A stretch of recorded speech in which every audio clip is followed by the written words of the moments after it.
So, look, I started this channel because I'm passionate about games. I enjoy this hobby so much. When I stumbled across this hobby, it just changed everything for me. I became an absolute collector of games, like all these games on the shelf, and I just love walking past them. It gives me, pure passion and pure enjoyment owning them. And then when I'm actually playing them, just enjoying it with my friends, enjoying that time with my partner, enjoying that time, that precious, precious time with my kids. It's just priceless. It's the greatest hobby, and that's why I love doing these videos. That's why I just want to show that passion through these videos, and hopefully that comes across. Look, the reason I talk about passion stuff is because of this campaign right here. This isn't a big campaign. This isn't a big name campaign that people are going to be talking about.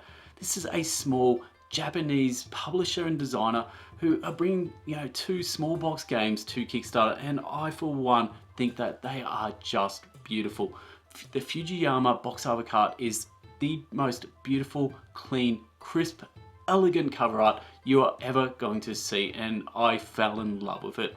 Let's go check out the campaign.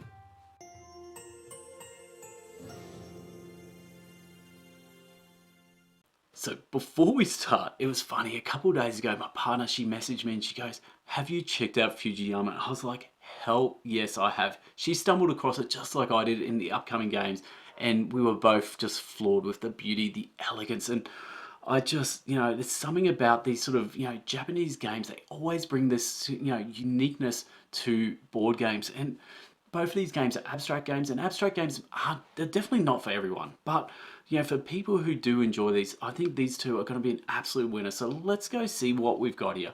First things first, 18,000 Australian. What's that going to be about? Like 12,000 US. We're one day in.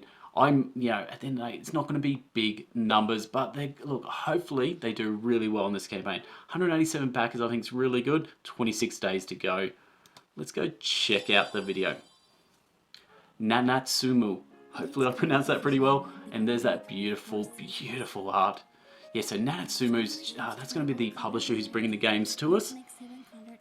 And that's from Ajasai there. And there's the two games. They're both small box games. And the reason they're doing both games is because they're going to save on postage. Because they're, again, not a big company. So the cost of sending one game overseas versus sending those two small boxes is pretty much the same. So why not advertise both games? So the first one here, Fujiyama, is going to be a tile drafting game with some really unique mechanics. And we're going to go into them very shortly. And some beautiful, cute animal meeples. I love that. Ajasai, based on the Hydrangea flower. And what it is, the Hydrangea is, it's quite unique because it starts off as white and over time it evolves into different colors. And that's sort of what this game is trying to promote. The flowers sort of evolving and blossoming in time and changing colors. Look, and they're both, basically the rest of the video is just them sort of going over the games again. Look, we're going to go through all this shortly, but have a look at those cute little meeples. I love them. Okay, look, that's enough of the video. Let's go check out what have we got here. So, the first two things we're going to look at here is just the game boards. Again, the colors sort of match on both of them. They're very similar color schemes, and I just think they've absolutely nailed it. And yep, just talking a little bit about themselves. So they've got these games in Japan, but this is the first time that they're selling them outside of the domestic market. Okay, the first game we're going to talk about is Fujiyama. Now, Fujiyama is obviously, we're talking about Mount Fuji here. So I also love the fact that the Japanese culture is they always embrace their culture and they sort of bring that to the games. And both of these games have a very strong, cultural flavor to them. So what we have is a 2 to 5 player game. Now, this is, pretty good at 2 to 5 players, but I think you're going to find this is going to be at its peak 3 to 5 players. And you're going to find out why very shortly. 20-minute playing time, ages 8 up, play it with your family. Beautiful family game. Okay, yep, and this is what you're going to get, these 4 season tiles. And each one of these, there's 4 different colors, brown, pink, blue, and green. And each of those 4 colors are going to score differently. And down below, we'll have a look at the different scoring, the scoring mechanics there. You're going to get 5 player boards, 1 for each player, beautiful little meeples, and a score pad. Okay, so here we go. This is the actual scoring. So you're going to have spring, summer, autumn, and winter. And each one, is going to score differently. So the first one is spring, is you're actually going for the number of cherry blossoms on there. So as you sort of match these up, you're going to try and obviously get the maximum amount of points, maximum amount of cherry blossoms on your triangle. On the summer forest there, you're actually going to multiply your conifers by your, I can't even read that, broadleaf trees. Cool. You got two different types of trees that you're going to multiply each one. So on this example here, we got three of those trees, 3 by 3 equals 9. Good simple maths. This one we have 3 of the same, none of the other, so 3 by 0 is 0. Autumn forest, this is about sort of almost like a set collection almost. What we have here is you want to get a full set of 3 different types. If you get the full set of 3, you get 9 points. If you get two of one and one of the other, you get 4 points. If you get three of the same, no points. And the last one is the winter forest. So you're trying to collect those winter forest icons, but you're also trying to collect the amount of blue triangles. So in this example here, we have 3 blue triangles that I've made up, and we have 3, and we also have 3 like snowflake symbols there. So that's how that's going to work. So you're going to have 4 points, 2, 5 points, 3, 6 points each. So again, you're trying to get the most amount of triangles, and then you're also going to add in your snowflakes as well. Okay, so that's it. So 4 simple scoring, and you're going to be able to do that via the score sheet there. And now we'll talk about the beautiful mechanic. So normally in a drafting game, you're sort of drafting yourself and you get to sort of pick. You do get to pick, but the problem is you're not drafting them yourself. So what you have a stack of tiles, and each round you're going to pass that. We're going to pass 1 tile to your left and 1 tile to your right. And then what's going to happen is both of them are going to do that to you as well. So on your board there, there'll be someone on your left has passed that one to you, someone on your right has passed that one to you. And then you've got to look at both of them. You're going to pick one of them to play. Now, whoever you pick, if you pick the left person, you're then going to give them one of your animal meeples, and that's basically a bonus point. It's like a bonus point for you picking their tile. But here's the balancing act. Here's the beautiful thing. So what you're trying to do is you're trying to give tiles to your competitor, and you want them to pick your tile because you're going to get their bonus point once they give you their animal. But you also don't want to give them too good of tiles that they're going to have an overall score better than you. You're obviously trying to get a better score. It's such an interesting take on this sort of drafting game, and this is why I mentioned that a 3 to 5 player game is going to be just a lot better than a 2 player game. In a 2 player game, it still works. You're going to have 2 tiles. You're going to pick 1 tile to give to your opponent, and the other tile you're going to discard. That's how that will work. So we'll still work fine. I just love that whole sort of competition between each sides coming around there. I reckon that's great. And there we go. Lovely. And read the rule book there, Fujiyama. Nice, easy, quick rule books to read, both of these games. Okay, and that's just sort of just showing you a little snapshot there. So again, picking from the left and right, putting it on you there. You got to match them, turn them around so you match up the symbols, so you get the triangles. And I love it, absolutely love it. I just think this game is just so unique. Okay, the next one, Ajasai, 2 to 3 player game, 15 minutes, 7 up. So even simpler. It actually is quite simple. So what we have is, so I mentioned before that the Hydrangea or the Ajasai, it changes color. So the white there is actually neutral. And what's going to happen is you've got 6 other colors. And those 6 colors are going to be split for a 2-player game. They're going to have 3 colors for each person, or a 3-player game will have 2 colors for each person.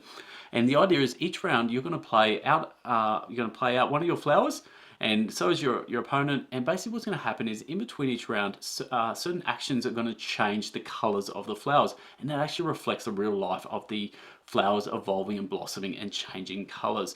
And basically the end goal of the game is whichever color on the board is the most of that color. So for example, if the yellows have the most on the board, whoever is the owner of yellow is the winner. So it's literally one color, whichever color has the most on the board, that person who owns that color will be the winner. Okay, so now the game summary. So there's 2 different ways those flowers evolve, and this is going to be the first one here. So the example here we've got, if you put a red flower next to an orange flower, what's going to happen is in between turns, that red will evolve into an orange and so forth. If you have a yellow flower next to a blue, that yellow will evolve into a blue. And you're basically trying to, convert these colors over the course to actually 9 rounds, 8 rounds, and then I think the 9th round is the scoring. And what you can do is over that time, you're trying to convert them, obviously your colors into the most possible. The other option is basically just sandwiching in between. So a good example would be having one red flower there, might have a blue in the middle and another red sandwiching it. And then once you've got those 2 reds on the side, that blue will convert into a red. So that's the other way to change the colors. So again, simple mechanics, beautiful colors, pops on the table. Absolutely love those pastels. It is my favorite color scheme. I wish more games just had this simple, beautiful color. And there we go, another manual for that. Whole bunch of references from, you know, random people on Twitter, and that's fine. And here we go, $48 plus shipping. Now, not the cheapest game in the world, but remember, these games are unique. You know, if you are a collector and you just want something unique, you know, I just don't think you can go wrong. For $48, it is worth the money. Shipping is going to be $20 to $30, again, which is expensive, but, you know, we're just, you know, this is you know, an opportunity that, you know, you're not going to get very often. But look, don't let me sway you. You would already know probably by now if this is the sort of game for you. The other thing is there's a couple of little add-ons down here. Izayoi and Humble Tea Party. Now they're two of their previous campaigns. Izayoi is basically, it's Japanese, oh, it's got a strange name like Wakamokos or something like that, which is called basically Japanese accessories. And it's a card game. You're trying to sort of, I believe, collect those Japanese accessories. Looks really interesting. Go check out their previous campaign if you're interested in that. And Humble Tea Party is basically about Japanese sweets. It's quite a small little card game. I think it's like a 9-card game or something like that. Very simple, but you know, go check both of those. Okay, and now we have updates. So I did read that they are going to have some Kickstarter exclusives throughout the campaign. So none have launched just yet. But what they're also going to do is every 3 days they're going to give you a little bit of an update. Just sort of, I guess, you know, maybe a bit of history on Mount Fuji or the Ajasai. Maybe a bit of history on how the sort of game was developed. Look, yeah, just some nice little updates. And if you're interested and want to follow along, I think it's a nice way to do it. Okay, now the shipping, yep, 20 to 30 bucks. It is what it is. And a bit about the company there. That's pretty much it. And now just actually some history there. Mount Fuji and the Ajasai. Look how beautiful that flower is in real life. Absolutely gorgeous. Look, that's pretty much it.